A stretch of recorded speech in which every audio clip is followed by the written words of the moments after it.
গ্রেফতার হওয়া সাবেক আইনমন্ত্রী আনিসুল হক ও শেখ হাসিনার বেসরকারি শিল্প ও বিনিয়োগ উপদেষ্টা সালমান এফ রহমানকে আদালতে আনা হলে এভাবেই পচা ডিম ছুঁড়ে মারেন প্রাঙ্গণে উপস্থিত আইনজীবীরা। বুধবার বিকেলে তাদের আদালতে তোলা হয়। রাজধানীর নিউ মার্কেট থানার একটি মামলায় এই দুইজনকে গ্রেফতার করা হয়। আদালতের হাজতখানায় তাদের দেখতে ভিড় জমায় আইনজীবীরা। এই সময় তাদের নিরাপত্তায় সতর্ক অবস্থানে থাকে পুলিশ।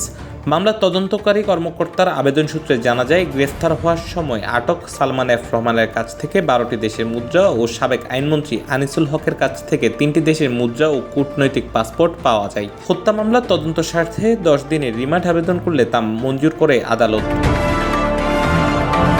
এর আগে ঢাকা মহানগর পুলিশ সূত্রে জানা যায়, মঙ্গলবার গোপন তথ্যের ভিত্তিতে নৌপথে পালানোর সময় রাজধানীর সদরঘাট এলাকা থেকে আনিসুল হক ও সালমান এফ রহমানকে গ্রেফতার করা হয়। Desk news, CBN TV, USA।